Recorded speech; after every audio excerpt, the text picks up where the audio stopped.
மையப்படுவதாக. மீண்டுமாய் நம்மை சந்திக்க வைத்த தேவனுக்கு நாமும் எப்போதும் நன்றி உள்ளவர்களாயிருப்போம். கடவுளுடைய நாம மாத்திரம் மகிமையடையட்டும். இந்த நாளிலும் நம்முடைய தியானத்துக்கென்று நாம் எடுத்துக்கொள்கிற வேத பகுதி லூக்கா எழுதின சுவிசேஷம் 24வது அதிகாரம்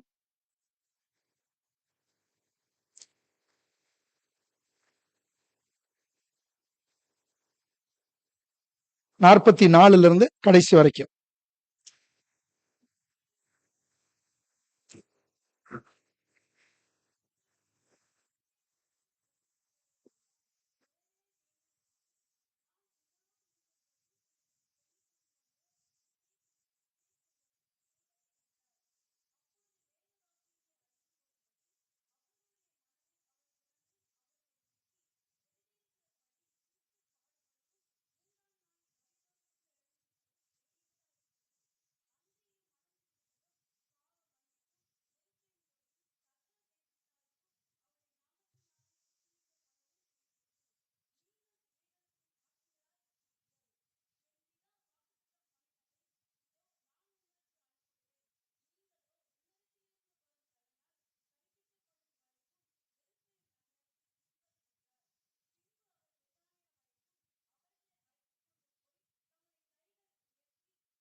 தலையில தாழ்த்தும். சின்ன ஜெபம் மட்டும் தொடர்ந்து தியானத்தில் போவோம். ஸ்தோத்திரம் ஆண்டவரே, நன்றியோடு ஸ்தோத்திரிக்கிறோம். நன்றி செலுத்துறோம் ஆண்டவரே. தேவனே, ஏதோ இப்பொழுது நாங்கள் தியானிக்க இருக்கிறது அந்த சிறிய தியானத்தை தேவன் ஆசீர்வதித்தாருங்க. உண்மை நன்மையுமான இருதயத்துல பதித்து வைத்துக் கொள்ள கிருபை தாருங்க. சத்ருவானவன் பொறுக்கி விடாதபடிக்கு வேலை அடைத்து பாதுகாத்துக் கொள்ளுங்க. இயேசுவின் நாமத்தில் பிதாவே, ஆமென். கர்த்தருடைய நாமம் மகிமைப்படுவதாக. கடந்த மாதத்துல சபையார்னா நாட் ஒன்லி உங்களுடைய சபையில ஒரு உலகம் எல்லா இடத்துலயுமே ஆண்டவராய் இயேசு கிறிஸ்து பேசின அந்த சிலுவையில் பேசின கடைசி வார்த்தை, உயிர்த்தெழுந்த ஞாயிறு, ஈஸ்டர் பண்டிகை, அப்படி எல்லாம் பயங்கர செலிப்ரேஷனா எல்லாம் இருந்தது. கடவுளுக்கு மகிமை. எந்த நாளையும் நம்ம கர்த்தருடைய நாமத்தை முன்வைத்து பிரயோஜனப்படுத்திக் கொள்ளும் பொழுது அதுல ஒன்னும் பிரச்சனை இல்லை, சிக்கல் கிடையாது. ஆனாலும் ஆண்டவராய் இயேசு கிறிஸ்து பேசின இந்த உலகத்தில் இருக்கும் பொழுது பேசின கடைசி வார்த்தைகள் தான் இந்த வார்த்தைகள். அவர் இதுக்கப்புறம் என்ன செய்யறாரு? இந்த பேசினதுக்கு அப்புறம் என்ன செய்யறாரு? பரமேறுகிறார். அப்ப அவர் கடைசியா பேசின வார்த்தையில ஒரு முக்கியத்துவம் நிறைந்த பகுதிகளை தான் இந்த நாள்ல நம்ம தியானிக்க இருக்கிறோம். கர்த்தருடைய நாம மகிமை. அவர் பேசி முடிச்சோன்னையும் அந்த மக்கள் என்ன செஞ்சாங்க அப்படின்னு பார்த்தாக்கா, அதுதான் இன்னும் ரொம்ப எஃபெக்டான ஒரு காரியம். அந்த 52, 53 வாசிக்கிறோம். அவர்கள் அவரை பணிந்து கொண்டு மிகுந்த, அப்ப இயேசு பரமேறி போறாரு. இப்ப ஒருத்தர் இப்ப யாருமே நம்மளை விட்டுட்டு போறாங்கன்னா யதார்த்தமா என்ன வரும்? நமக்கு துக்கம், சோகம், கண்ணீர், கவலை வரும். ஆனா மக்களுக்கு என்ன வரல? அப்படிப்பட்ட கான்செப்டே இல்ல. எப்படி இருக்கிறாங்களா? மிகுந்த சந்தோஷத்தோட. அது ரொம்ப முக்கியமான சபையார் நாம் மிக மிக கவனிக்க வேண்டிய ஒரு காரியம். மிகுந்த சந்தோஷத்தோட எங்க வர்றாங்களாம்? எருசலேமுக்கு வர்றாங்களாம். திரும்பி வந்து முதல் வார்த்தை தான் முக்கியம். 53ல முதல் வார்த்தை நாள்தோறும். அல்லேலூயா. என்னவா? நாள்தோறும், வாரம் ஒரு முறை அல்ல. என்னவா? நாள்தோறும், ஒவ்வொரு நாளும் எங்க இருக்காங்களாம்? தேவாலயத்திலே தேவனை புகழ்ந்து. அப்ப வேற வேலை செஞ்சாங்களா இல்லையா? அது நமக்கு தெரியாது. ஆனா ஒரு எவிடென்ட் நமக்கு இங்க சொல்லப்படுது. ஒவ்வொரு நாளும் தேவாலயத்திலே அவர்கள் கூடி வந்தார்கள். அல்லேலூயா. அப்ப தேவாலயத்துக்கு வாங்க அப்படின்னு சொல்லணும்ங்கிற என்ன இல்ல, நெசசிட்டியே இல்ல. ஆமா, கர்த்தருடைய ஆலயத்துக்கு போவோம் வாருங்கள் என்று சொன்ன பொழுது எப்படி இருந்தோம்? 7 மணிக்கு வரணுமா பரீட்சைக்கு சாயங்காலம்? ஆமா, இது வேற தேவையில்லாம எவன் கண்டுபிடிச்ச அந்த பரீட்சையெல்லாம் அப்படிங்கிற மாதிரி எல்லாம் நமக்கு இருக்கும். ஆனா கடவுளுக்கு மகிமையா சொல்லுகிறேன், இப்படிப்பட்ட ஒரு பிரபு சொன்னது போல நமக்கு சந்தர்ப்பம் கிடைக்கும் பொழுது இதையெல்லாம் பயன்படுத்திக் கொள்வது நல்லது. ஏன்னா இதையெல்லாம் வர முடியாத, இயலாத ஒரு காலம் நிச்சயமா வரப்போகுது. அதுல ஒண்ணும் மாற்று கருத்தே இல்லை. வேதத்துல சொன்னதெல்லாம் ஒவ்வொன்னா என்ன செஞ்சுட்டு இன்னைக்கு நிறைவேறிட்டு. யுத்தங்களின் செய்திகளையும் கேள்விப்படுவீர்கள்ன்றது வேற விஷயம். நம்ம நம்ம நம்ம தேசத்துல நடந்துட்டு இருக்கு. நாம ஒரு ஓரமா இருக்கிறதுனால நமக்கு அதனுடைய எஃபெக்ட் தெரியல. சுனாமி வந்தவனை போய் நாகப்பட்டினத்துல கேட்டா தெரியும். திருச்சியில இருக்கவனுக்கு என்ன தெரியாது? தெரியாது. ஏன்னா நாங்கெல்லாம் அப்படின்னு சொல்லுவாங்க. ஆனா அங்க சுனாமில அடிப்பட்டவனுக்கு எப்படி இருக்கும்? இப்ப நினைச்சாலும் அப்படி சொல்றாங்களா இல்லையா? அத போல காஷ்மீர்ல இருக்கிறவன் இப்ப எப்படி இருக்கிறான்? எல்லாம் ஊரை விட்டு காலி பண்ணி வந்துட்டு இருக்கிறாங்களாம். இதுல ஒரு ஆளு விளையாட வந்தவன், ஹைதராபாத்துக்கு விளையாட வந்தவன் திருப்பி தாய் தப்பனை பார்க்க முடியான்ட்டாங்க. நீ வராத, அவங்க அப்பா அம்மா போன் பண்ணி சொல்றாங்களாம், வந்துடாத அப்படின்னு சொல்லிட்டாங்கன்னா அவன் ஹைதராபாத்ல இப்ப ரூம் போட்டு தங்கி இருக்கானா. எதுக்கு சொல்றேன்னா, நம்ம வாழ்ற தேசத்திலே இப்படிப்பட்ட சூழல்கள். அதனால கிடைக்கிற இந்த சந்தர்ப்பத்துல கர்த்தருடைய காரியத்துல ஜெபத்திலையும் சரி, வேதம் வாசிக்கிறதுலையும் சரி, நம்ம நேரத்தை செலவுபடுவோம். கர்த்தருக்கு மகிமை உண்டாகட்டும். அவர்கள் நாள்தோறும் என்ன செஞ்சுட்டு இருந்தாங்களா? தேவனை எங்க செஞ்சாங்களா? தேவாலயத்துல துதித்துக் கொண்டிருந்தாள். எப்பேற்பட்ட அனுபவம்! ஆதி திருச்சபை, அதை திருச்சபைன்னு ஆரம்பிக்கல. ஆரம்பிப்பதற்குண்டான இனிஷியல் ஸ்டேஜ்லயே அவங்க என்ன செய்யறாங்களாக்கா, தேவாலயத்துல நாள்தோறும் வர்றாங்களாம். தண்டாஜி பாஸ்டர் சொல்லுவாங்க, நீங்க சம்மதம்னா நான் டெய்லி கம்யூனியன் கொடுக்க ரெடின்னுவாங்க. நீங்க ரெடின்னா நான் ரெடின்னுவாங்க. நம்ம தான் என்ன இல்ல, ரெடியா இல்லை. ஏன்னா நமக்கு 1008, ஆமா 108 இருக்கு, 1008 இருக்கு. அவ்வளவு வேகமான வேலைகள் நிறைய இருக்குது. ரைட், பரவாயில்ல, கர்த்தருக்கு மகிமை உண்டாகட்டும். சரி, இப்ப வாசித்த வேத பகுதியில இருந்து ஒரு 5 தலைப்பின் கீழே நாம பார்க்க இருக்கிறோம். கர்த்தருக்கு மகிமை உண்டாகட்டும். இந்த ஆண்டவராய் இயேசு கிறிஸ்து சொன்ன இந்த கடைசியாய் பேசின வார்த்தைகள் இருந்து 5 காரியங்களை நாம பார்ப்போம். முதல் காரியம் என்ன அப்படின்னு கேட்டாக்கா, 44, 45, 46 அந்த 3 வசனத்துல முதல் காரியம், அவர்களை நோக்கி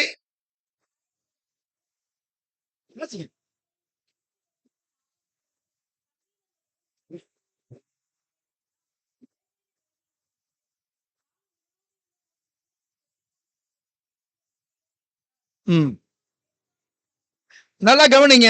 அப்பொழுது வேத வாக்கியங்களை அறிந்து கொள்ளும்படி அவர்களுடைய மனதை அவர் திறந்து, ஆமா, கர்த்தருக்கு மகிமை உண்டாகட்டும்.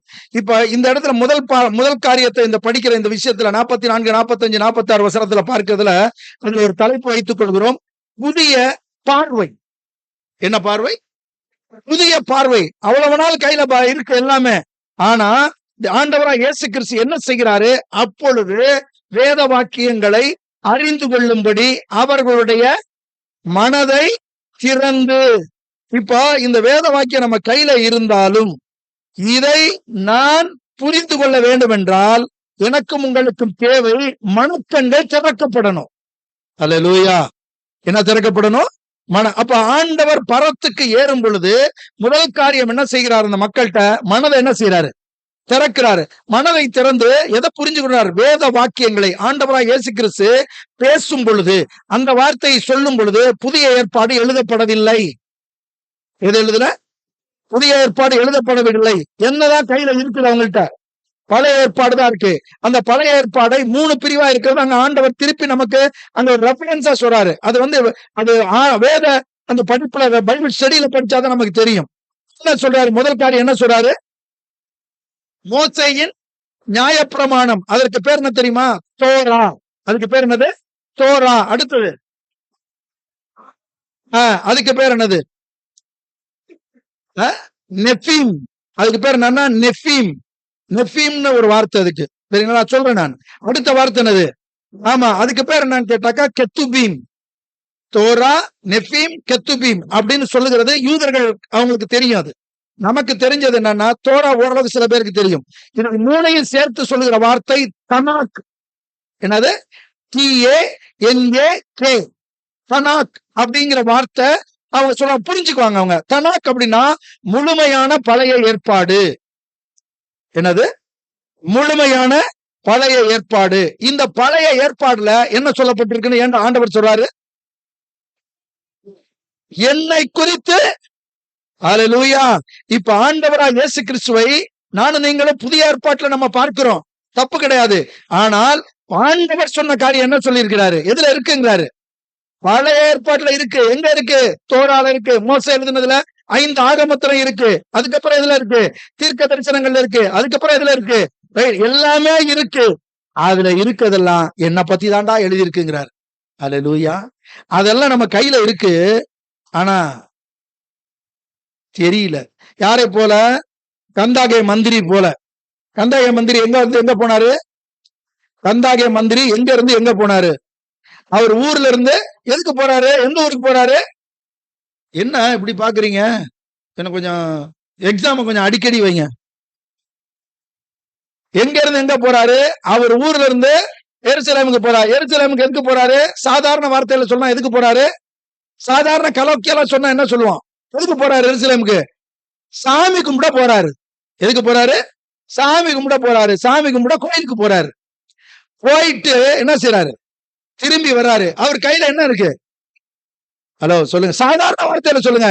நம்ம பேசுற வார்த்தையில சொல்லுங்க. பைபிள் இருக்கு கையில. என்ன இருக்கு? பைபிள் இருக்கு. அவர் என்ன செஞ்சுக்கிட்டே வர்றாரு? படிச்சுக்கிட்டே வர்றாரு. யார போல? யார போல? நம்மள போல. நம்ம கையில என்ன இருக்கு? பைபிள் இருக்கு. நாம யாரு? கிறிஸ்தவங்க. நாம என்ன படிக்கிறோம்? பைபிள் படிக்கிறோம். படிக்கிறோமா இல்லையா? படிக்கிறோம். படிச்சுட்டே வர்றாரு. அவர் எதுல வர்றாரு? எந்த வண்டியில வர்றாரு? சாரட் வண்டியில வந்துட்டு இருக்காரு. குதிரை வண்டியில வர்றாரு. வந்துட்டு இருக்காரு. இப்ப பரிசுத்தாவின ஒரு ஆள் கூட அனுப்புறாரு. யார் ஸ்பீடுக்கு அனுப்புறாரு? குதிரை வண்டி ஸ்பீடுக்கு அனுப்புறாரு. குதிரை ஹார்ஸ் பவர். அந்த பவருக்கு பரிசுத்தாவின ஒரு ஆளை பவர் அனுப்புறாரு. அவர் இவர் சைமன் டென்னிஸ்ல ஓடிட்டு வர்றாங்க. அப்படிதானே? அப்படிதானே இருக்கு. அதுல ஓடிட்டு வரும்போது அப்படி பாக்குறாரு. பாத்துட்டு நம்ம இவரும் அப்படி படிச்சு யாரோ நம்மள பாக்குற மாதிரி இருக்கே அப்படின்னு பாக்குறாரு. என்ன படிச்சிட்டு இருக்க அப்படிங்கிறாரு. பைபிள் தான். நீங்க டெய்லி பைபிள் எப்படி எடுத்தீங்கன்னா நம்மள போல அவரு ஆட்டுறாரு. என்ன படிச்சிட்டு இருக்கிற? விலங்குலையே. என்னது? விலங்குலையே. யார போல சொல்றாரு? நம்மள மாதிரியே சொல்றாரு. படிக்கிறேன். ஆனா ஒருத்த நேத்து ரொம்ப நொந்துட்டேன் நானு. ஒரு ஆளு தமிழ்நாட்டுல யூடியூப்ல ஒரு ஆள் போடுறாரு. அவர் சொல்றாரு கிறிஸ்தவனா அவரு. என்னவா? கிறிஸ்தவனா? அவர் சொல்றாரு இந்த ஞாயிற்றுக்கிழமை கோயிலுக்கு போய் டைம் வேஸ்ட் பண்றது எனக்கு பிடிக்கலன்றாரு. என்னவா? ரொம்ப பேர் இப்படிதான் அலைகிறான். அவன் மட்டும் இல்ல, ரொம்ப பேர் சபைக்கு போறது என்னன்னு இன்னும் சரியா தெரியாம கிறிஸ்தவத்துல இருக்கிறாங்க. எதற்காக சபைக்கு வருகிறோம்? ஒரு நல்ல புரிஞ்சு உங்களை கேள்வி கேட்டு உங்க ஏற்கனவே நீங்க உங்களுக்கு சாயங்காலம் வர கேள்வி எல்லாம் இருக்கு. இன்னும் உங்களை கேள்வி கேட்டு நான் உங்களை ரொம்ப துன்புறுத்த விரும்பல. சபைக்கு எதுக்கு வருகிறோம் அப்படின்னா ஒரே ஒரு விஷயம்தான். இங்க நான் சொல்றதை நீங்க சரியா இருந்தா ஆமேன்னு சொல்லுங்க, அல்லேலூயா சொல்லுங்க. இல்லன்னா முடிஞ்சோடனே என்னை சட்டையை கோத்துருங்க. சபைக்கு இங்க ஏன் தெரியுமா வர்றோம்? அங்க போகணும்னா இங்க வந்துதான் ஆகணும். அல்லேலூயா. எங்க போகணும்னா அங்க போகணும்னா இங்க வந்துதான் ஆகணும். இங்க வராம போகவே முடியாது. அவன் சொல்றான் அந்த ஞாயிற்றுக்கிழமை போய் டைம் வேஸ்ட் பண்ண எனக்கு இது இல்ல, நான் வந்து சோசியல் சர்வீஸ் பண்றேன், அது எனக்கு போதுங்க. சோசியல் சர்வீஸ் மட்டும் பைபிள் சொல்லவே இல்லை. அதெல்லாம் லீஸ்ட். எது லீஸ்ட்? ஃபர்ஸ்ட் எதுனா சபை கூடி வரணும். அல்லேலூயா. ரொம்ப முக்கியமான விஷயம். நான் கிறிஸ்தவன் என்றால் கிறிஸ்து எனக்குள்ள இருக்கிறார் என்றால் ஞாயிற்றுக்கிழமை, அதாவது ஞாயிற்றுக்கிழமை எதுக்குன்னா நாம ஒரு நாளை வாரத்துல ஒரு நாளை விடுமுறை நாளா வச்சிருக்கிறோம். ஞாயிற்றுக்கிழமை இப்போ வெள்ளிக்கிழமை ஒரு ஊர்ல ஒரு கண்ட்ரில வெள்ளிக்கிழமை லீவ் இருக்கும். இப்ப அங்க எந்த நாள்ல தான் வரணும்? வெள்ளிக்கிழமை தான் வரணும். அதனால ஒரு நாளை விடுமுறை நாள் வச்சுக்கிட்டு அன்னைக்கு ஆண்டவரை தொழுது கொள்வதற்கு, ஆண்டவருடைய வார்த்தையை கேட்பதற்கு, என்னுடைய ஆன்மீக வாழ்க்கை சரி செய்வதற்கு. அல்லேலூயா. எபேசியர் 4வது அதிகாரம். எதுக்கு சபை கூடி வரணும்? எபேசியர் 4வது அதிகாரத்துல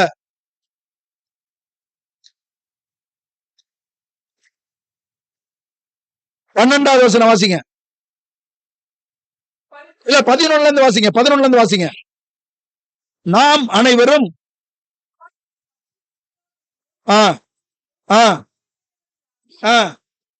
நல்லா கவனிங்க.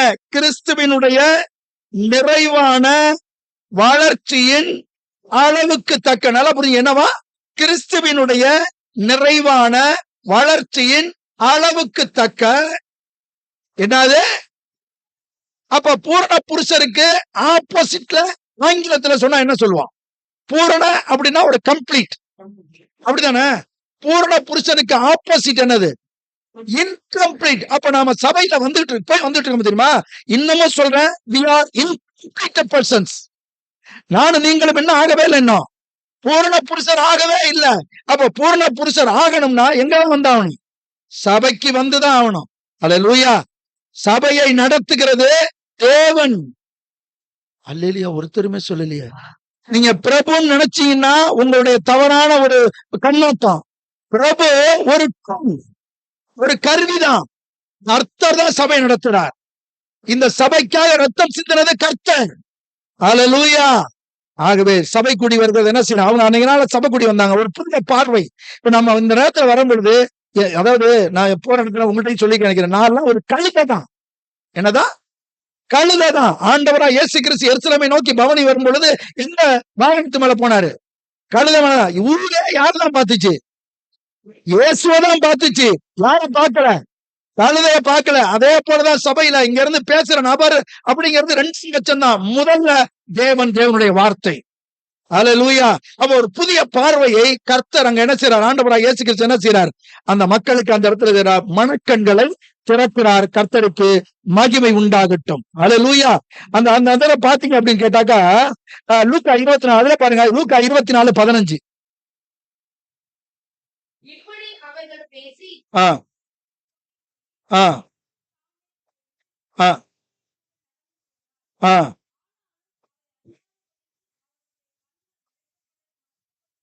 என்னவா? யார் கூட போனது? இயேசு கூட போனாரு. எப்போ? உயிர் தெழுந்ததுக்கு அப்புறம் நடக்கிற விஷயம் தான். கூட போறாரு, பேசிட்டு வர்றாங்க. கூட வர்றது யாருன்னு தெரியவே இல்லை. ஏன்? கண்கள் திறக்கப்படல. நல்லா புரிஞ்சுக்கணும். கண்கள் திறக்கப்படல. 29:30.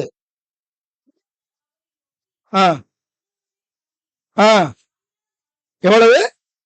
இப்ப ரொம்ப நேரம் பேசிட்டு வர்றாங்க. ரொம்ப நேரமா பேசிட்டு வர்றாங்க. சாயங்காலம் ஆயிடுச்சு, பொழுதும் போயிடுச்சு.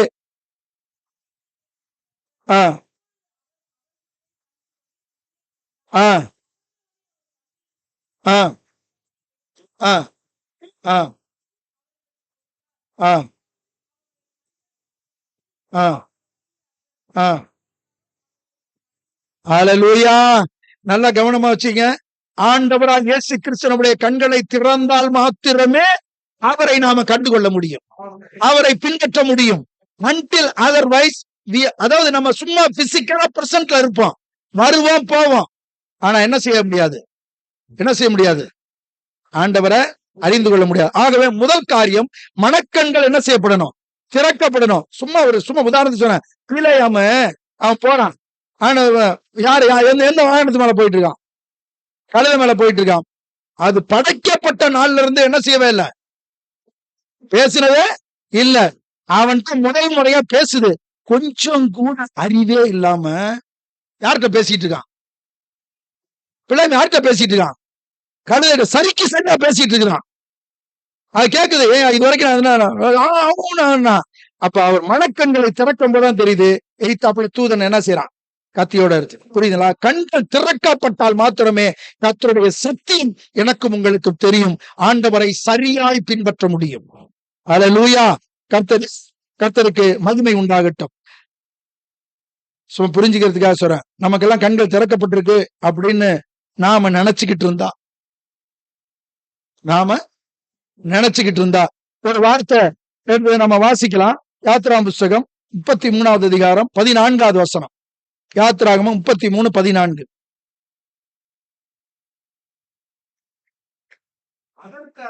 அதற்கு அவர் அப்படியே இருங்க. இந்த வார்த்தைய நம்முடைய வாழ்க்கையில எத்தனை முறை பயன்படுத்தியிருப்போம்? எவ்வளவோ முறை பயன்படுத்தியிருப்போம். ஒரு நாளாவது அத உண்மையா அவருடைய சமூகம் எனக்கு முன்பாக போயிட்டு இருக்கு அப்படிங்கிற உணர்வோட போயிருக்கோமா?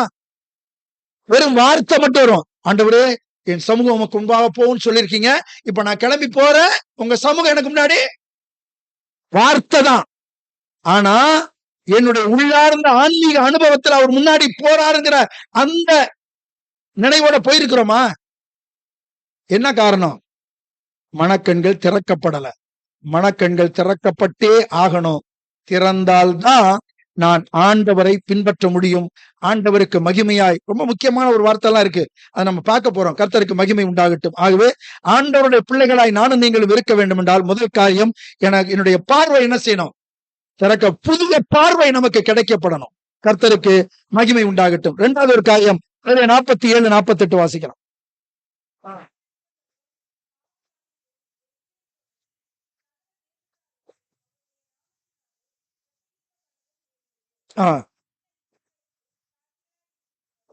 கர்த்தருக்கு கடைசியா ஆண்டவர் சொன்ன வார்த்தையில மிக முக்கியமான வார்த்தை. இந்த வார்த்தையெல்லாம் பொதுவா சபையில அதிகமா என்ன செய்யறது இல்லைனாக்கா கன்சிடரே பண்றது இல்ல, அதை பத்தி அதிகமா கவலைப்படுறதே இல்ல. ஆண்டவர் பேசின கடைசி வார்த்தைகள் மிக முக்கியமான வார்த்தை, என்னிடத்துல உங்களிடத்துல எதிர்பார்க்கிற ஒரு வார்த்தை, நீங்கள் இவைகளுக்கு சாட்சிகளா இருக்கிறீர்கள். எவைகளுக்கு சாட்சிகளா இருக்கிறீர்கள் அப்படிங்கிறது ரொம்ப முக்கியம். கிறிஸ்தவ வாழ்க்கையில மிக முக்கியமான விஷயம். இப்ப இதுல இரண்டாவது காரியம் புதிய பயணம்.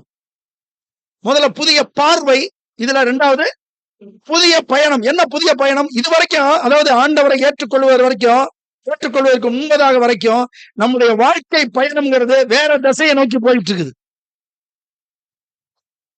எந்த திசை?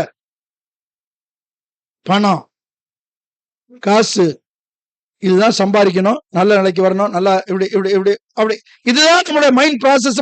அந்த தாட்டை இதுதான், காசு பணம் தான். ஆனால் ஆண்டவர் இந்த இடத்துல நமக்கு சொல்லுகிறார், அன்றியும் மனம் திரும்புதலும் பாவ மன்னிப்பும் எருசலேம் தொடங்கி சகல தேசத்தாருக்கும் அவருடைய நாமத்தினாலே யார் செய்யறது? 12 பேர் மட்டும் செஞ்சா போதுமா? அந்த 12 பேர்ல ஒருத்தன் போயிட்டான்.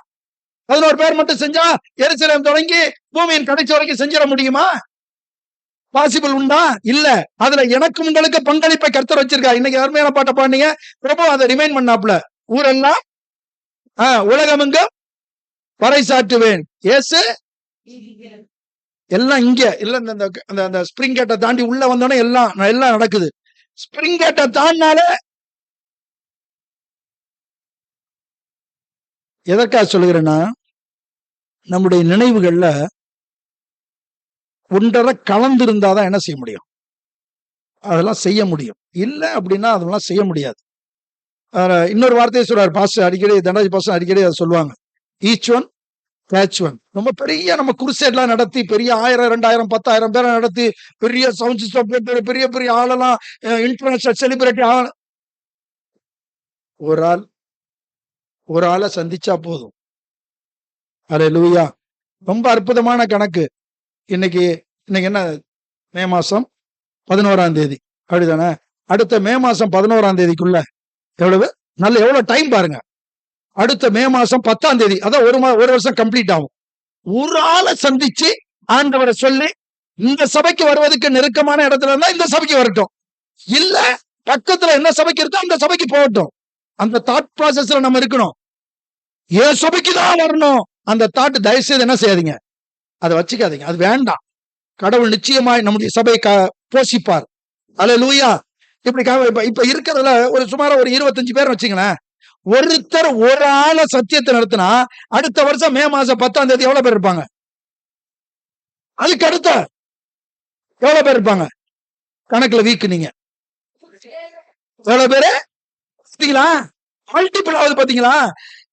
கேட்க நல்லாதான் இருக்கு. என்னவா இருக்கு? கேட்க நல்லாதான் இருக்கு. யார் சொல்றது?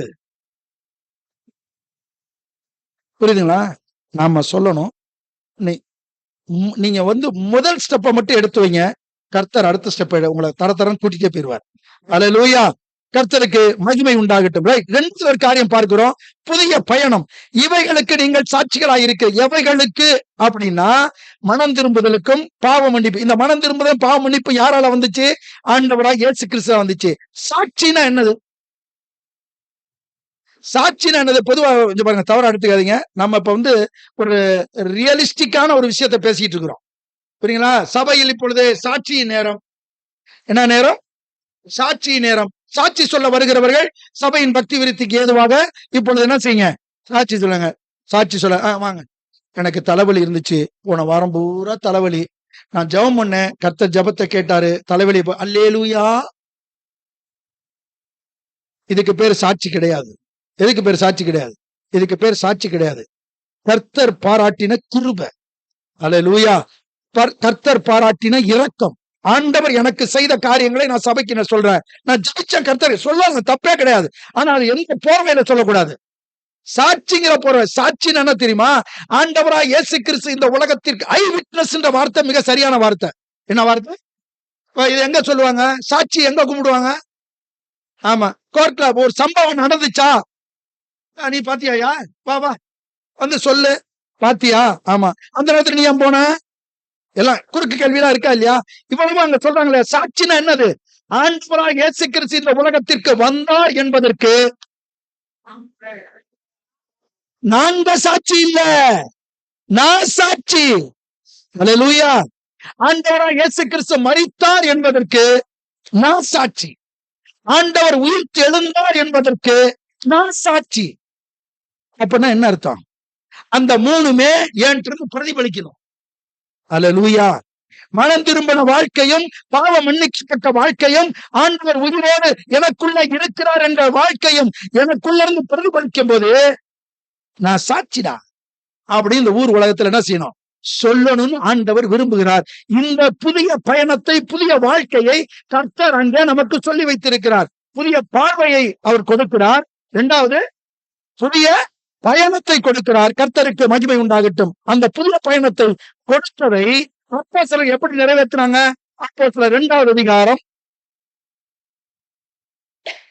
32வது வசனம். இந்த இயேசுவை தேவன் எழுப்பினார், இதற்கு நாங்கள் எல்லாரும் பாத்தீங்களா சாட்சியெல்லாம் இருக்கான்னு சொல்றாங்களா, டிக்ளேர் பண்ணாங்களா? அதாவது இதெல்லாம் பைபிள் ஸ்டடி எல்லாம் பேச வேண்டிய விஷயம். என்ன காரணம் கேட்டாக்கா, நம்ம சாதாரணமா இப்போ நீங்க புரிஞ்சுக்கிறதுக்கா சொல்றேன்.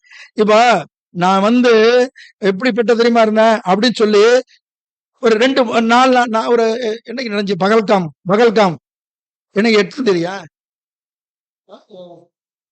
அந்த நாள் ஏதோ சம்திங் டேட்ல நடந்துச்சு பாத்தீங்களா? அந்த டேட்ல அந்த பகல்காம்ல இருந்தா பாத்தீங்களா, யாரோ ஒருத்தன் தப்பிச்சுனால குதிரை வண்டியில ஓடிக்கிறாங்களா, குதிரை வண்டிக்காரன் என்ன சொன்னா, இந்த சந்தில பூந்து ஓடிட்டு இருக்கான், நம்ம ஆளுங்கெல்லாம் ஓடி இருக்காங்க. அவனை கூப்பிட்டு ஒருத்தனை கூப்பிட்டு, அங்க இருந்தியாங்க,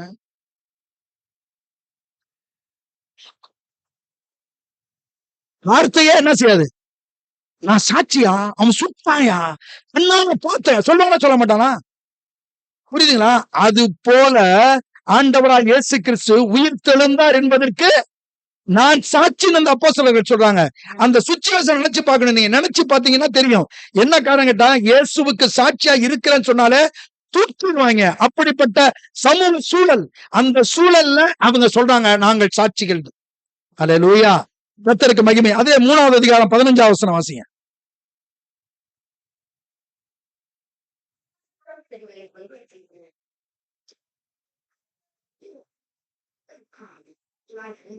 ஐந்து 32.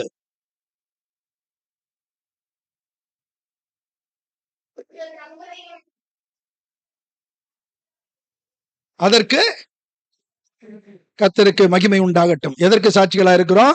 ஆண்டவராய் இயேசு கிறிஸ்து வந்தார், வாழ்ந்தார், மரித்தார், உயிர்த்தார், இன்றைக்கும் உயிரோடு இருக்கிறார் என்பதற்கு சாட்சிகளாய் இருக்கிறோம் என்று சொன்னார்கள். எனக்கு அருமையான தேவஜனமே, ஆண்டவர் இயேசுவுக்கு சாட்சியாய் வாழத்தான் சபைக்குள்ள நாம நிக்கிறோம். அல்லேலூயா. எப்படி வேணாலும், அதாவது சில பேர்லாம் ஊழியக்காரங்களாம் சொல்லி நான் கேள்விப்பட்டிருக்கேன், நம்மளை விட நல்லவன், என்னது நம்மளை விட நல்லவன், குவாலிட்டி ஆனவன் சபைக்கு வெளியே இருக்காங்களா இல்லையா? இருக்காங்கல்ல.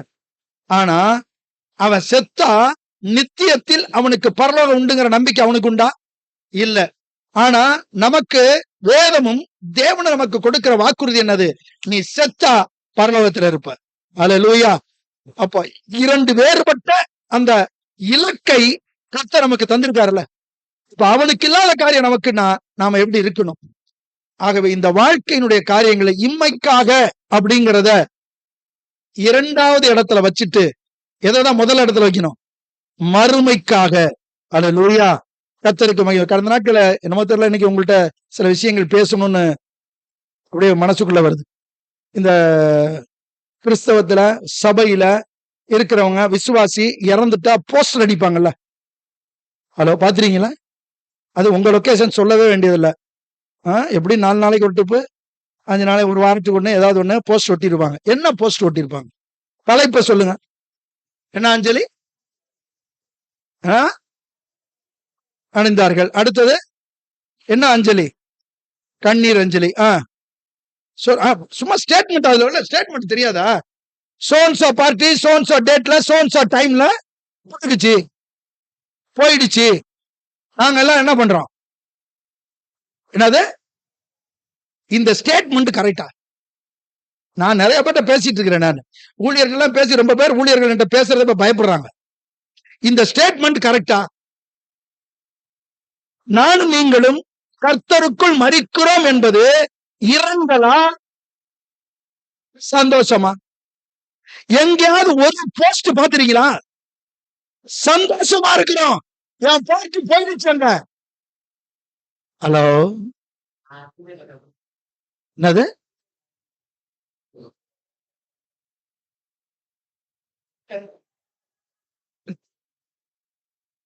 எதற்கு சொல்லுகிறேன்னா, யதார்த்த கிறிஸ்தவ வாழ்க்கையை, உண்மை கிறிஸ்தவ வாழ்க்கையை சிந்திக்க மறந்த ஒரு சமூகமா இன்னைக்கு சபை இருக்கு. எங்கேயுமே போஸ்ட், நானும் எல்லாரும் போன் பண்ணி, சில பேர் சிக்கிக்குவாங்க. சிக்கினா போன்ல இப்படி இருக்க, இது சரியான்னு சொல்லு, இல்லையா? அப்புறம் ஏன் செய்ய மாட்டேங்கிற? இல்ல எல்லாம் யாருக்காக வாழ்றோம்? நம்ம யாருக்காக வாழ்றோம்? உண்மையிலே சொல்றேன், கடவுளுக்கு மகிமையாய் அநேக நேரங்கள்ல மனிதர்களுக்காக நம்மளுடைய விஷயங்களை என்ன தெரியுமா செய்யறோம்? டைலூட் பண்ணிடுறோம். என்ன பண்ணிடுறோம்? டைலூட் பண்ணிடுறோம். இல்ல அது பக்கத்து வீட்டுக்காரங்க எல்லாம் தப்பா நினைப்பாங்க. எவன் நமக்கு என்ன? நமக்கு கிடைக்கிறத, சுவிசேஷத்தை சொல்வதற்கு கிடைக்கிற ஒவ்வொரு வாய்ப்புமே கடவுள் கொடுத்திருக்கிற விஷயம். அல்லேலூயா. அதனால அந்த கண்ணீர் அஞ்சலி எல்லாம் போடக்கூடாது. கர்த்தருக்குள் நித்திருந்த ஓகே, அது ஓகே.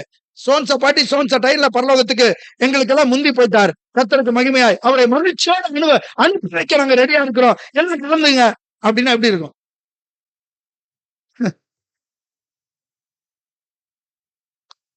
ஏன் இல்ல, எனக்கு தெரியல, நீங்க பதில் சொல்லுங்க. ஏன் இந்த மாதிரி மக்கள் செய்ய மாட்டேங்கிறாங்க? இல்ல ஊழியர்கள் செய்ய, என்ன காரணம்?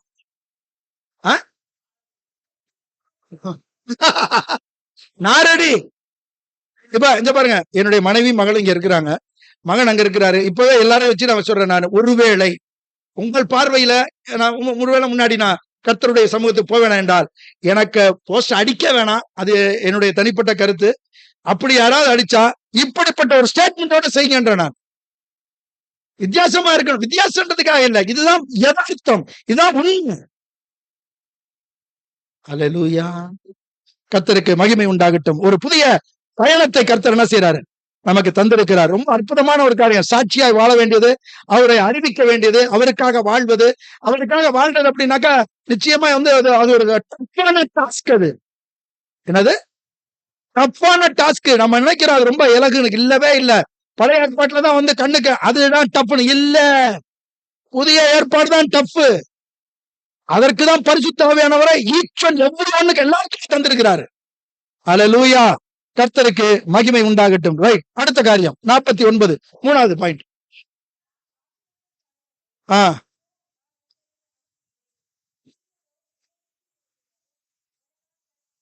கற்பிக்கப்படும் வரைக்கும் எங்க இருக்க சொல்லிருக்காரு?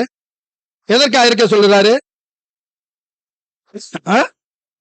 உன்னதத்திலிருந்து வரும் பலனால் ஒரு புதிய அனுபவம். இதுவரைக்கும் நம்ம என்ன செஞ்சிருக்கிறோம்? இந்த உலகத்துல ஒவ்வொருத்தருக்கும் ஒவ்வொரு வயது வித்தியாசம் இருக்கு.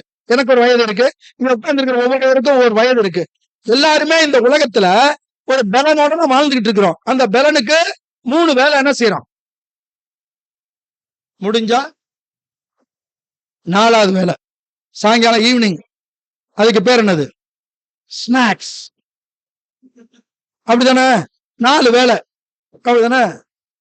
ஹலோ, எதற்காக இதெல்லாம் செய்யறோம்? ஜீவிக்கணும், வாழணும், ஒரு வேலை செய்யணும், ஸ்டெமினா வேணும், இதெல்லாம் வேலை செய்யறோம். புரியுதுங்களா? இப்ப ஆண்டவர் என்ன தர்றேங்கிறாரு?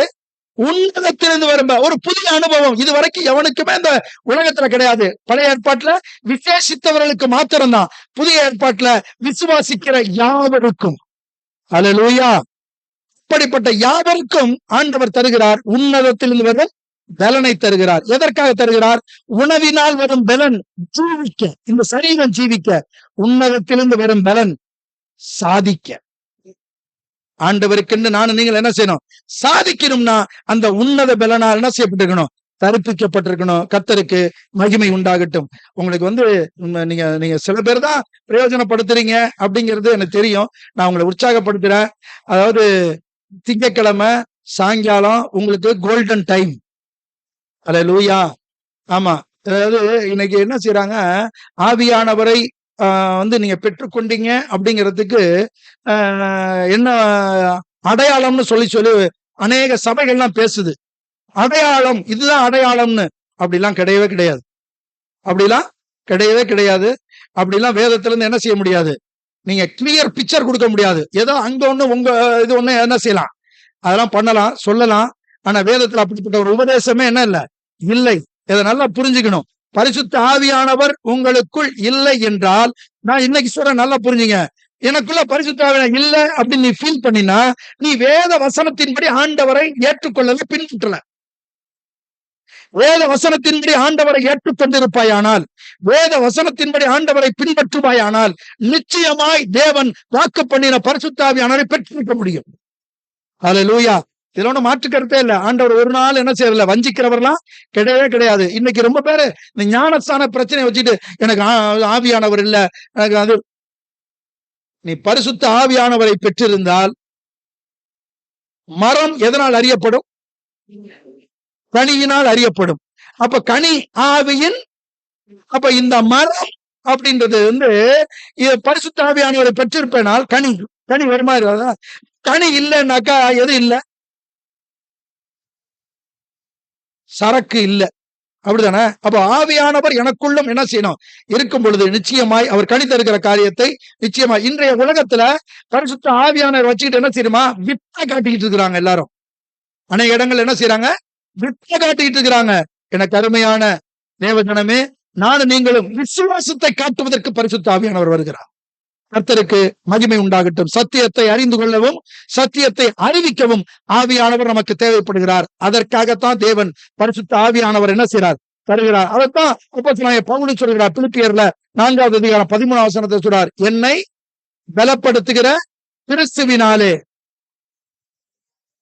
ஆமா, எல்லாத்தையும் செய்யணும்னாக்கா அதற்கு பலன், உன்னத பலன் வேணும். அந்த உன்னத பலன் எப்படி கிடைக்கும்னா, ஆவியானவர் தான் நமக்கு அதை தருகிறார். அந்த ஆவியானவரை, பரிசுத்த ஆவியானவரை ஆண்டவராய் இயேசு கிறிஸ்து போய் என்ன செய்யறாரு, அனுப்புறேன்றாரு. அனுப்பிட்டாரு. அது இனாகுரேஷன் டே. என்ன டே? என்ன டே? இனாகுரேஷன் டே. பொதுவா உலகத்துல நீங்க ஒரு இனாகுரேஷன் டே, ஒரு துவக்க விழா எப்படி இருக்கும், ஒரு கிராண்ட் பர்ஃபார்மன்ஸா இருக்கும். அப்படிதானே?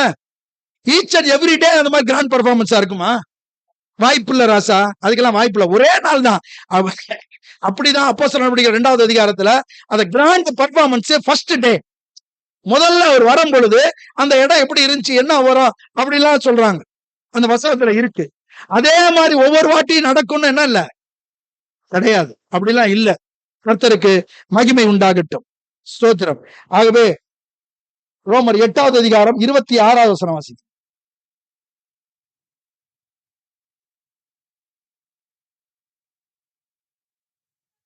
அந்தபடியே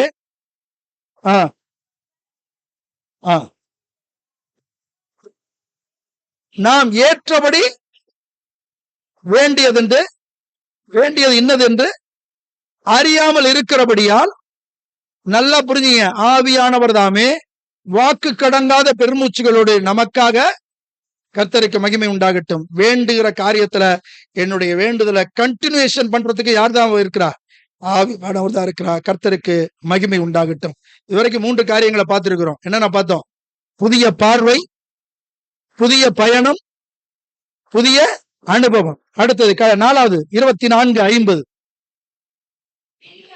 பின்பு அவர் பெத்தானியா வரைக்கும் அழைத்து கொண்டு போய் தம்முடைய கைகளை உயர்த்தி அவர்களை ஆசீர்வதித்தார். கர்த்தருக்கு மகிமை உண்டாகட்டும். சுவிசேஷங்கள்ல இந்த ஒரே ஒரு இடத்துல மட்டும்தான் ஆண்டவர் ஸ்பெஷலான ஒரு விஷயத்தை பண்ணியிருக்கிறார். மற்ற எல்லா இடத்திலையும் அவர் என்ன செய்தார் அப்படின்னா, கைகளை தொட்டு குணமாக்கினார். என்ன செஞ்சாரு? கைகளை தொட்டு குணமாக்கினார். யாரெல்லாம் குணமாக்கினது? மத்தேயு 8:2 வாசிங்க. 8:2.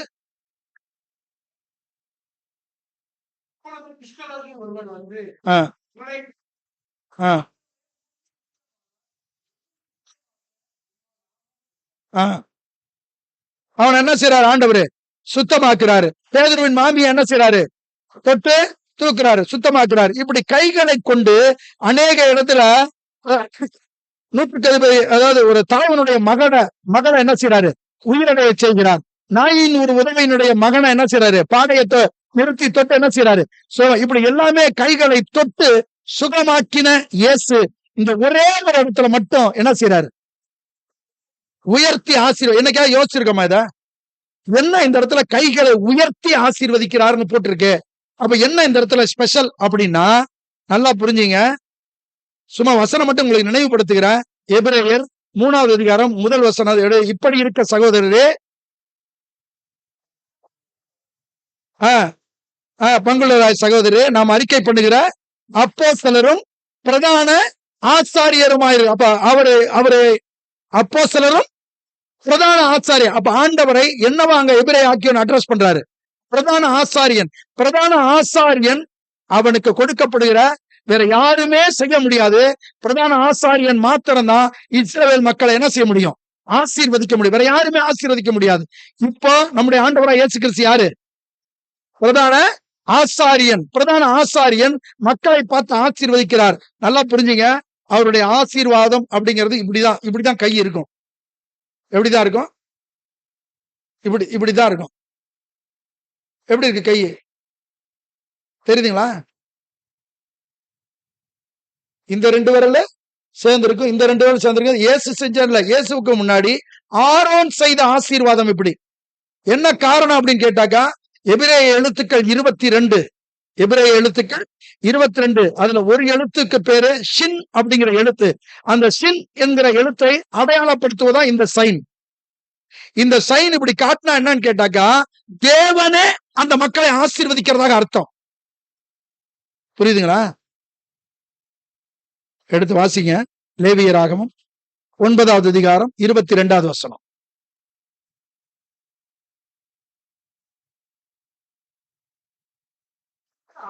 பின்பு ஆரோன் ஜனங்களுக்கு நேராக தன் கைகளை உயர்த்தி அவர்களை ஆசீர்வதித்து, அப்படியே இருங்க, அவர்களை என்ன செய்யறானா? Right, okay. இப்ப நமக்கு இந்த களம் நல்ல களம் தான். ஏன்னா ஒரு காலத்துல நம்ம இதுக்கு முன்னாடி சபைக்கு வரதுக்கு முன்னாடி எங்க இருந்தோம்? அங்க இருந்தோம். அங்க இருக்கும்போது வீட்டுல போட்டோ எல்லாம் மாட்டிருப்போம். இயேசுவோட போட்டோ மாட்டிருக்கும் போது இயேசு கை வச்சிருப்பாரு. பாத்துறீங்களா? புரியுதுங்களா? இப்படி பாத்துறீங்களா? அதுதான் அதுதான். அப்ப தெரியல, இப்ப தெரியப்படுத்துறார். அல்லேலூயா, கர்த்தருக்கு மகிமை உண்டாகட்டும். அது வேற பேட்டர்ன், அது வேற ஒரு விஷயம். அப்படி கை பாத்தீங்கன்னா அவர் 2 விரல் இப்படிதான் இருக்கும். அப்படிதான் இருக்கும். அவர் இப்படிதான் வச்சிருப்பாங்க. இப்படிதான் இருக்கும். இதுதான் இருக்கா இல்லையா? பாத்திருக்காமா இல்லையா? அதுக்கு பேர் அந்த ஷின் அடையாளம். அது தேவன் ஆசீர்வதிக்கிற அந்த அடையாளம் அது. Right, okay, praise God. Aaron என்ன செய்யறானா? கைகளை உயர்த்தி ஆசீர்வதிக்கிறான். என்னாகவும் 6வது அதிகாரம் 23 இருந்து வாசிக்கிறான்.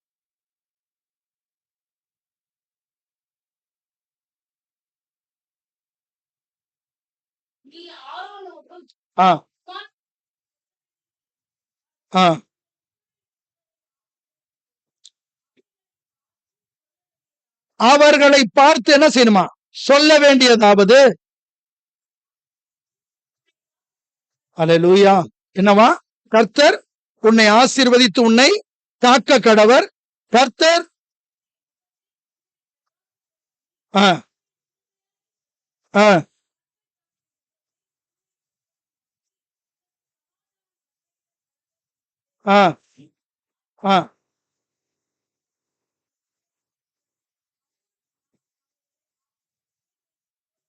அல்லேலூயா. பாத்தீங்களா? இந்த வார்த்தைகளை சொல்லும் பொழுது என்ன செஞ்சுதான் அவர் செய்யணும்? கைகளை உயர்த்தி தான். அப்போ எப்பேற்பட்ட ஒரு காரியத்தை ஆண்டவராய் இயேசு கிறிஸ்து இறுதியாய் அவர் இந்த பூமியை விட்டு போகும் பொழுது கடைசியாய் செய்த செயல் என்னது?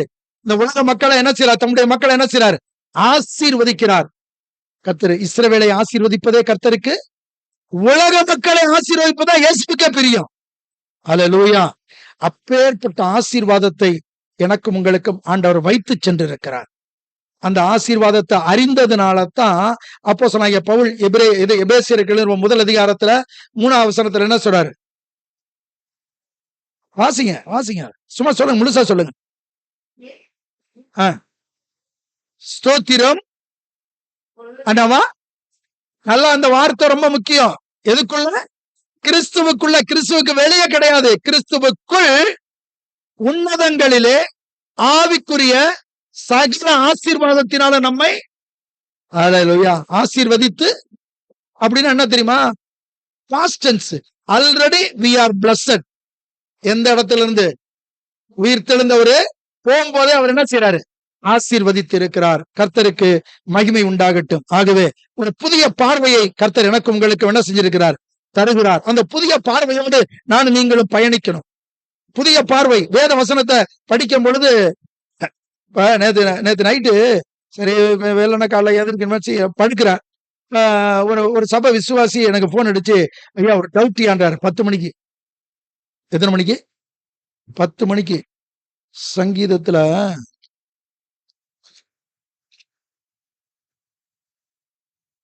137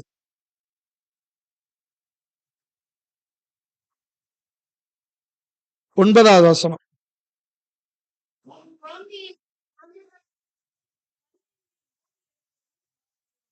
இதுக்கு எனக்கு விளக்கம் சொல்லுங்கிறார்.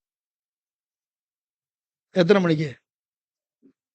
நைட்டு 10 மணிக்கு. ஐயா நான் படுத்துட்டேன், உனக்கு என்ன செய்யறேன், இன்னைக்கு நான் 2 ஆராதனை போகணும், மத்தியானத்துக்கு மேல சாயங்காலம் நான் என்ன செய்யறேன், கூப்பிட்டு பேசுறேன் அப்படின்னு. எதற்காக சொல்லிடுறேன்னா, எதுல எல்லாம் டவுட் வருது பாருங்க. சரி ரைட்டு, தெரிஞ்சுக்கணும் ஆசைப்படுறாரு, நல்லதுதான். எது நம்ம குறைத்து மதிப்பிடல, தெரிஞ்சுக்கணும் ஆசைப்படுறாரு. உங்களுக்கு நான் சொல்றேன், முதல் வசனம் தான் அதுக்கு விடைய.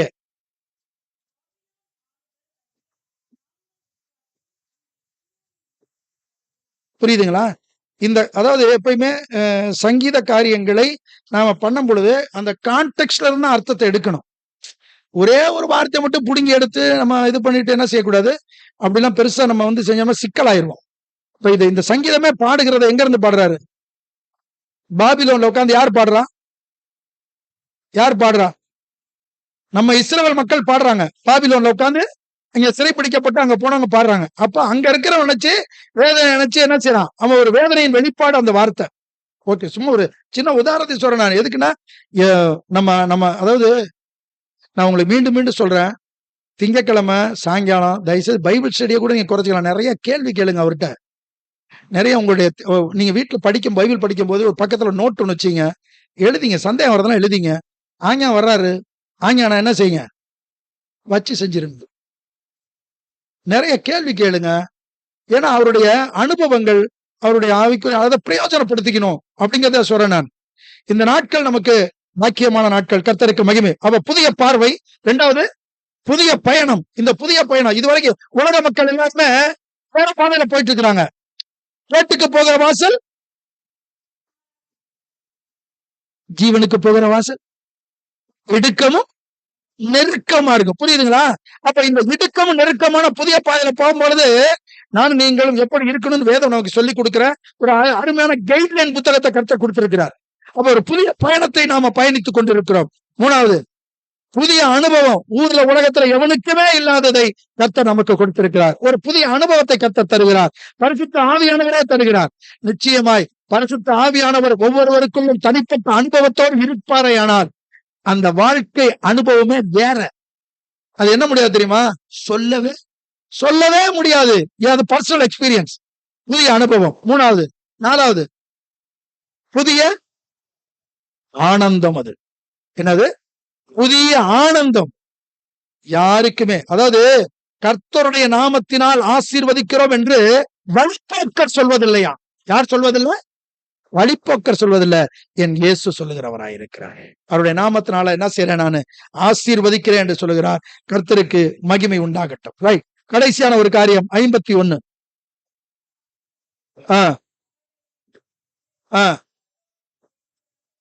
அல்லேலூயா. கடைசியா 5வது காரியம் புதிய நிகழ்ச்சி. இந்த உலகத்திலேயே இயேசுவுக்கு முன்னாடி இப்படிப்பட்ட ஒரு நிகழ்ச்சி இல்லவே இல்லை. வந்தார், வாழ்ந்தார், மரித்தார், உயிர்த்தார், உயிரோடு இருக்கிறவராக காண்பித்தார். என்னது? எத்தனை நாள் வரைக்கும்? 40 நாள். அப்ப சொல்லக்கூடிய புத்தகம் முதல் அதிகாரத்தில் படிக்கிறோமா? 40 நாள் உயிரோடு இருக்கிறவராக என்ன செய்றார்? காண்பிக்கிறார். அப்படி காண்பித்த அந்த இயேசு எல்லாரும் பார்த்துக்கிட்டு இருக்கும் போது என்ன செய்யறார்? பரலோகத்துக்கு எடுத்துக் கொள்ளப்படுகிறார். புதிய நிகழ்ச்சி. இந்த புதிய நிகழ்ச்சியை ஏன் நமக்கு காட்டணும்? ஏன் நமக்கு காட்டணும்? நல்லா தெரிஞ்சுங்க, ஒரு நாள் ஒண்ணு உண்டு, அந்த நாளில் நானும் நீங்களும் எடுத்துக் கொள்ளப்படுவோம். ஹல்லேலூயா. இந்த நிகழ்ச்சியை நிறுத்தி காட்டினவர் நம்முடைய இயேசு. எல்லாருக்கும் எல்லாரும் அப்படியே வானத்தை அண்ணாந்து பார்த்துட்டு இருக்காங்க. கேட்கிறாரு தூதர், என்னையா என்னங்க எல்லாம் பார்த்துட்டு இருக்கிறீங்க அப்படிங்கிறாரு. அப்ப அவர் என்ன சொல்றாரு?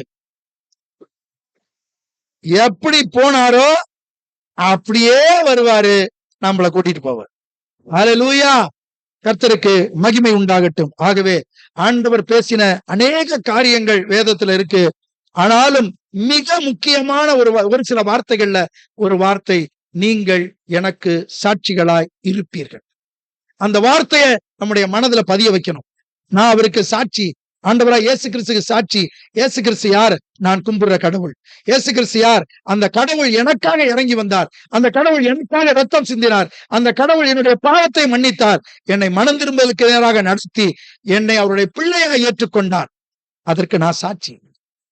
ஹல்லேலூயா. அப்ப சாட்சி என்பதே நாம் வாழ்கிற வாழ்க்கையிலும் நாம் பேசுகிற வார்த்தையிலும் வெளிப்படுத்துகிற விஷயம். கர்த்தருக்கு மகிமை உண்டாகட்டும். வேதத்துல ஏனோக்கு தேவனோடு சஞ்சரித்துக் கொண்டிருந்தான். எலியா இந்த பூமியிலே வாழ்ந்தான். இயேசு இந்த பூமிக்கு வந்தார், எடுத்துக்கொள்ளப்பட்டார். நானும் அவருக்கு சாட்சியாய் வாழும் பொழுது எடுத்துக்கொள்ளப்படுவோம். ஹல்லேலூயா. ஹல்லேலூயா. கர்த்தருக்கு மகிமை உண்டாகட்டும். அப்படிப்பட்ட தெய்வத்தினுடைய பிள்ளைகளாய் நானும் நீங்களும் வாழும் பொழுது தொடர்ந்து வேதத்திலும் அவருடைய பாதத்திலும் அதிக நேரம் செலவு செய்யுங்கள். பைபிள் ஸ்டடியை நீங்க இது பண்ணுங்க. அதே போல ஊழிய காரியங்களை இன்னும் சொல்றாப்புல, அதாவது இன்றைய நாட்கள் எல்லாம் எங்க அதிகமா கேட்க முடியாத காரியம், அதாவது ஊழியங்கள்லாம் வந்து இந்த கெம்ஸ்டோன்ல எல்லாம் இருக்கு அப்படின்னு. எனக்கெல்லாம் ரொம்ப ஆசை கெம்ஸ்டோன். ஏன்னா ஒரு காலத்துல நான் பைபிளை படிக்காம, நான் இயேசுவை தெரியாம, பெயரளவு கிறிஸ்தவனாய் அந்த மார்க்கத்துல இருக்கும் பொழுது அந்த கெம்ஸ்டோன்ல இருக்க ஒரு வெல்டிங் பட்டையில தான் வேலை செஞ்சேன். ஒரு சில ஆண்டுகள் வேலை செஞ்சேன். அந்த மெயின் ரோட்ல ராஜன் இண்டஸ்ட்ரீஸ்னு ஒரு இண்டஸ்ட்ரீஸ் இருந்திருக்கும், வாத்தியார் பட்டறைன்னு சொல்லுவாங்க. அந்த பட்டறையில சில ஆண்டுகள் வேலை செஞ்சிருக்கிறேன். அது இல்லாம அந்த கெம்ஸ்டோன்ல வந்து என்னுடைய ரிலேஷன் அங்க குடியிருந்தாங்க.